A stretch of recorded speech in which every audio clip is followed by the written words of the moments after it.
এই সময়ত নগাঁও মৎস্য ব্যৱসায়ী সন্থাই হুংকাৰ প্ৰদান কৰিছিল যে উজনিলৈ মাছৰ ৰপ্তানি বন্ধ কৰা হ'ব, উজনিলৈ মাছ পঠিওৱা নহয়, ব্যৱসায় বন্ধ কৰি পেলোৱা হ'ব। আৰু সেই সময়তে আজি পুৱাই নগাঁৱৰ পৰা কুইণ্টলে কুইণ্টলে মাছ কিন্তু উজনিলৈ পঠিওৱা হৈছে। উজনিত আজি নগাঁৱৰ পৰা সোমাইছেগৈ মাছ ভৰ্তি বাহন। প্ৰথমে আমি দৃশ্যাংশ দেখুৱাই লৈছো আৰু যি সময়ত আচলতে মিয়াখেদা অভিযান আৰম্ভ হৈছে, মিয়াখেদা অভিযানৰ গইনালৈ মাছৰ ৰপ্তানি বন্ধ কৰাৰ হুংকাৰ প্ৰদান কৰিছিল নগাঁৱৰ মৎস্য ব্যৱসায়ী সন্থাই। তাৰ পাছতে কিন্তু তাৰ এটা বিপৰীত ছবি দেখিবলৈ পোৱা গ'ল। আজি পুৱাই নগাঁৱৰ পৰা মাছ ভৰ্তি বাহন লৈ যোৱা হৈছে উজনিলৈ। উজনি পাইছেগৈ মাছ ভৰ্তি বাহন, কুইণ্টলে কুইণ্টলে মাছ লৈ যোৱা হৈছে উজনিলৈ। আৰু তাৰ পাছতে দল সংগঠনৰ নেতা পালি নেতাই দিছে কিছুমান মন্তব্য, প্ৰতিক্ৰিয়া দাঙি ধৰিছে যে আচলতে কি হ'ল সেই হুংকাৰৰ। নগাঁৱৰ মাছ ব্যৱসায়ী সন্থাই যি হুংকাৰ প্ৰদান কৰিছিল যে উজনিলৈ কোনো ধৰণৰ মাছৰ ৰপ্তানি কৰা নহ'ব, সেই হুংকাৰ আচলতে কলৈ গ'ল, খিলঞ্জীয়াৰ আগত নতশিৰ কৰিলে নেকি, এনেধৰণে বিভিন্নজনে বিভিন্ন প্ৰতিক্ৰিয়া দাঙি ধৰা দেখিবলৈ পোৱা গৈছে। দৃশ্যাংশ আমি দেখুৱাই আছো এই মুহূৰ্তত। উজনি অসমলৈ মাছৰ ৰপ্তানি বন্ধ কৰি দিম বুলি সোমবাৰে হুংকাৰ প্ৰদান কৰিছিল নগাঁৱৰ মৎস্য ব্যৱসায়ী সন্থাই। আৰু প্ৰয়োজনত মাছ গেলাই পেলাম, কিন্তু উজনি অসমৰ বিশেষকৈ শিৱসাগৰ তিনিচুকীয়ালৈ মাছৰ যোগান বন্ধ কৰি দিম বুলি মন্তব্য কৰিছিল সন্থাটোৱে। আৰু উজনি অসমত ঠন ধৰি উঠা মিয়া বিৰোধী সংগ্ৰামৰ গইনালৈ এই হুংকাৰ প্ৰদান কৰিছিল নগাঁও মৎস্য ব্যৱসায়ী সন্থাই। আৰু সন্থাটোৱে এই হুংকাৰ প্ৰদান কৰাৰ পাছতে গৰজি উঠিছিল শিৱসাগৰৰ একাংশ দল সংগঠন। দল সংগঠনে স্পষ্ট কৰি দিছিল যে জাতিতকৈ কিন্তু মাছ ডাঙৰ নহয়, অসমীয়াৰ স্বাভিমানৰ আগত মিয়াৰ মাছ ডাঙৰ নহয়। আৰু খিলঞ্জীয়া মানুহে প্ৰয়োজনত নিমখ ভাত খাব, তথাপি মিয়াই উৎপাদন কৰা, মিয়াৰ উৎপাদিত মাছ নাখায় বুলি প্ৰস্তাৱবান জনাইছিল জাতীয় দল সংগঠনে। কিন্তু নগাঁও মাছ ব্যৱসায়ী সন্থাৰ সেই হুংকাৰ কাৰ্যত পৰিণত হ'ল ফুটুকাৰ ফেনত পৰিণত হোৱা দেখিবলৈ পোৱা গৈছে। সেই হুংকাৰ ক'ৰবাত নহয় ক'ৰবাত ফুটুকাৰ ফেনত আচলতে পৰিণত হৈছে, কাৰণ পুৱাই নগাঁৱৰ পৰা শিৱসাগৰ আৰু উজনি অসমত প্ৰৱেশ কৰিলে মাছ ভৰ্তি বাহন। শিৱসাগৰৰ কেন্দ্ৰীয় বজাৰলৈ নগাঁৱৰ পৰা আহিল 3খনকৈ মাছ ভৰ্তি বাহন। আৰু ইয়াৰ পাছতে জাতীয় সংগঠনৰ প্ৰতিক্ৰিয়া, অসমীয়া মানুহৰ স্বাভিমানৰ আগত নতশিৰ কৰিলে নেকি নগাঁৱৰ মৎস্য ব্যৱসায়ী, এনেধৰণে প্ৰশ্ন উত্থাপন কৰিছে। আৰু পুৱাই নগাঁৱৰ পৰা যিহেতু উজনি অসমলৈ বিশেষকৈ শিৱসাগৰলৈ মাছ কঢ়িওৱা বাহন লৈ যোৱা হৈছে। আৰু তাৰ পাছতে সেই মাছ মৎস্য ব্যৱসায়ীৰ আচলতে প্ৰতিক্ৰিয়া কেনেধৰণৰ, তেওঁলোকে এই ক্ষেত্ৰত কি ক'লে, প্ৰথমে সেই ভাষ্য আমি শুনাই ল'ব বিচাৰিছো। চাওক, আচলতে যোৱাকালি মাছ 3 কুইণ্টল মান হ'ব। আৰু এইটো আমি গম নাপাওঁ, ইয়াত যদি মাছ চাই তেনেহ'লেতো আহিব পাৰিম। আমি দাদা মানে নগাঁৱৰ পৰা মাছ লৈ আহিছিলোঁ, আৰু বন্ধটো যে হৈছে আমি গম পোৱা নাই। আৰু আমি গম পাইছোঁ ইয়াত ৰাতিপুৱা আহি পেলাই যে বন্ধ আছে শিৱসাগৰ বজাৰটো। আমাৰ নগাঁৱত বন্ধ কৰা নাই, এতিয়া মানে বন্ধ কৰিব বিচাৰি আছে।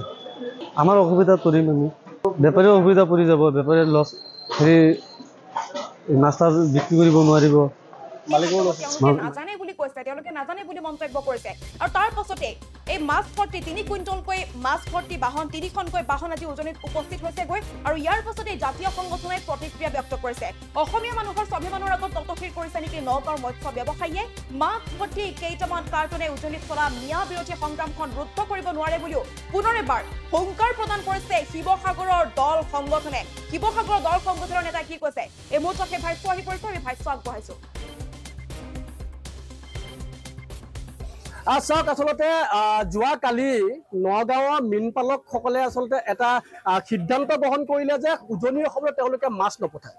আৰু এইটোত আচলতে শুনি পিনে আমি অত্যন্ত সুখ প্ৰকাশ কৰিছিলোঁ, কাৰণ আমাৰ সংগ্ৰামখনৰ এটা উদ্দেশ্য আছিলে যে অৰ্থনৈতিক অধিকাৰ আমাৰ হাতত লাগে।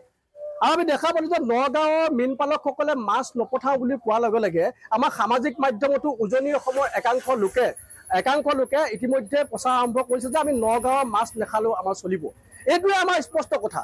আমাৰ কথাটো হ'ল কি, যে নগাঁৱৰ ব্যৱসায়ীয়ে যদি উজনি অসমলৈ মাছ নপঠায়, তেতিয়াহ'লে আমাৰ যিখন আচলতে মাছৰ বজাৰ সেইবোৰ আমাৰ খিলঞ্জীয়াৰ হাতত থাকিব।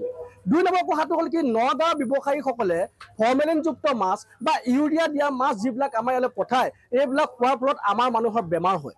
আমি এতিয়ালৈকে অৰ্থনৈতিক অৱৰোধৰ কথা কোৱা নাছিলোঁ, কিন্তু তেওঁলোকে অৰ্থনৈতিক অৱৰোধৰ কথা প্ৰথমতে আৰম্ভ কৰিছে।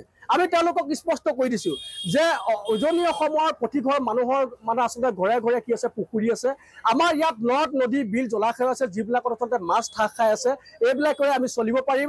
আমাৰ অৰ্থনৈতিক ক্ষেত্ৰখন বা মাছৰ বজাৰখন আমাৰ খিলঞ্জীয়া মানুহৰ হাতত থাকিব। আমাৰ থলুৱা ব্যৱসায়ীসকলৰ আচলতে লাভ হ'ব। আৰু ইয়াৰ সমান্তৰালকৈ আমাৰ আচলতে যিসকল থলুৱা লোক আছে তেওঁলোক স্বাস্থ্যৱান হৈ থাকিব। আৰু তোমালোকৰ ফৰ্মেলিন দিয়া মাছ, ইউৰিয়া দিয়া মাছ আমাৰ ইয়াত নপঠালেও আমাৰ চলিব।